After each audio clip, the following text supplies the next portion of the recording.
तरह से हिंदू समाज में 4 जातियां स्वर्ण जातियां हैं, बावन, राजपूत, लाला, ब्राह्मण, तो उसी तरह से 4 जातियां मुसलमानों में है। तो मुसलमान के नाम पर स्वर्ण जातियां जितना भी है सदन में सीट सब उन्हीं लोग ले लेती है। आप लोग को नहीं मिलता? हम लोग को नहीं मिलता। हिंदू ही नहीं, मुस्लिमों में भी होती है अनगिनत जातियां। कब्रिस्तान से लेकर मस्जिद तक, शादी से लेकर रोटी तक, यहाँ सब कुछ बटा हुआ है।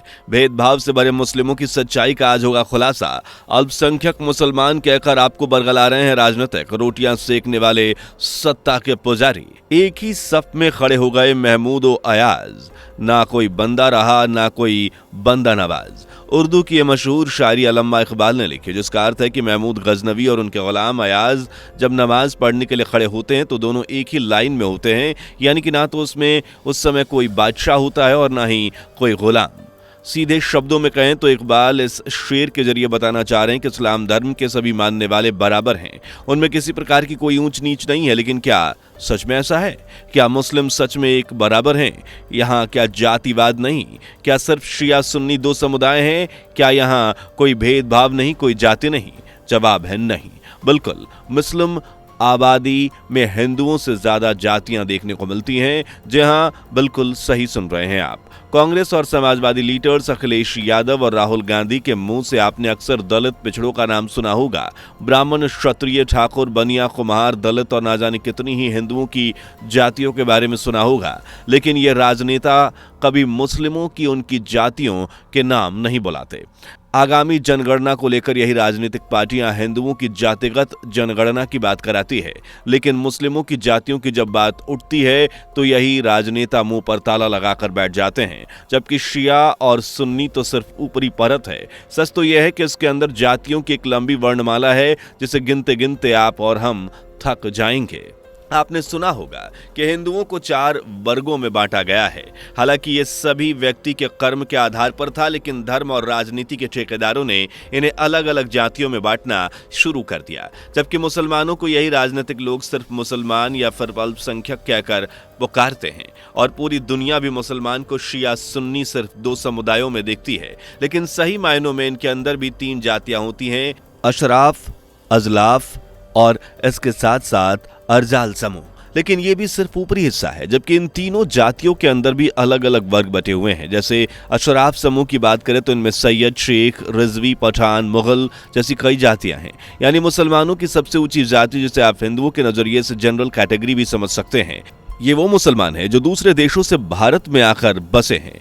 इनमें सैयद जाति के मुसलमानों को पैगंबर मोहम्मद साहब का वंशज माना जाता है, जबकि शेख जात को अरब के अल कुरैश कबीले का वंशज और पठान को अफगानिस्तान के उच्च जाति के मुसलमान के रूप में देखा जाता है। दूसरा है अजवलाफ समूह। इस समूह के मुसलमानों में अंसारी, मंसूरी, राइन, कुरैशी, गद्दी, इदरिसी, विहंग, बुनिया, मनिहार, सिद्दीकी और फकीर सहित अन्य कई जातियां आती हैं।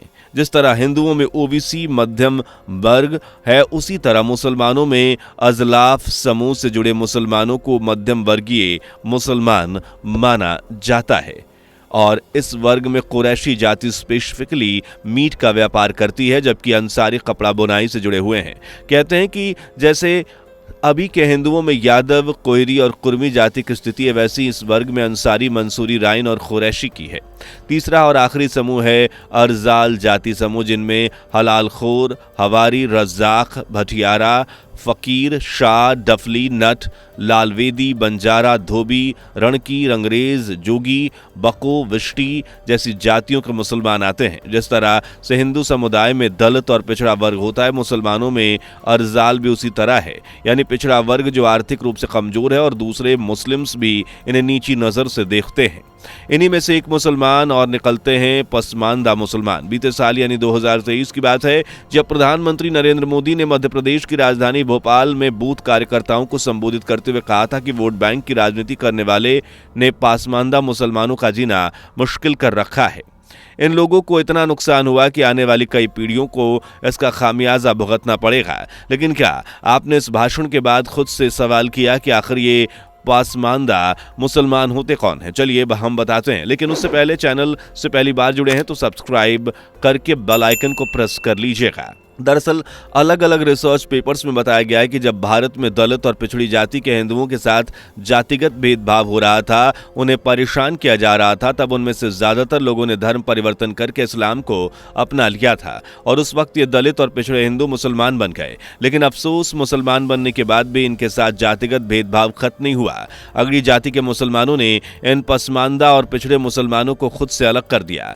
यानी पसमानदा मुसलमान पहले हिंदू ही थे, लेकिन भेदभाव से परेशान होकर इनके पूर्वजों ने इस्लाम कबूल कर लिया, लेकिन वहां भी इन्हें पिछड़े मुसलमान करार कर इनके साथ भेदभाव किया गया, जो आज भी जारी है। आज पसमानदा मुसलमान आर्थिक सामाजिक रूप से सबसे कमजोर मुसलमान हैं, जिनके साथ अगड़ी जाति के मुसलमान अक्सर भेदभाव करते देखे जा सकते हैं। हैदराबाद सेंट्रल यूनिवर्सिटी के एक प्रोफेसर बताते हैं कि जब भारत में मुगलों का शासन आया था, तब सैयद, शेख, पठान, मिर्जा और मुगल जैसी अगड़ी जाति के मुसलमानों को ऊंचे ऊंचे पदों पर रखा गया, लेकिन जो दलित और पिछड़े हिंदू मुसलमान बने थे, उनके साथ हमेशा भेदभाव हुआ। उन्हें हमेशा ऊंचे ऊंचे पदों से दूर रखकर निचले स्तर के काम सौंपे गए। आपने देखा होगा कि भारत में अलग अलग मुस्लिम बस्तियों में अलग अलग कब्रिस्तान, मस्जिद और दरगाह आदि बने हैं, लेकिन कभी सोचा है कि गाजर भिंडी की तरह ये कब्रिस्तान, दरगाह और मस्जिदें क्यों बनाई जा रही हैं? वेल, इसका कारण ये भी है कि ये जाति व्यवस्था यहाँ काम कर रही है। जी हाँ, भारत में ज्यादातर कब्रिस्तान मुसलमानों की अलग अलग जातियों के आधार पर बटे हुए हैं और हलाल खोर, हवारी, रज़ाक जैसी मुस्लिम जातियों को सैयद, शेख और पठान जैसी अगड़ी जातियों के कब्रिस्तान में दफनाने की जगह तो तक नहीं दी जाती।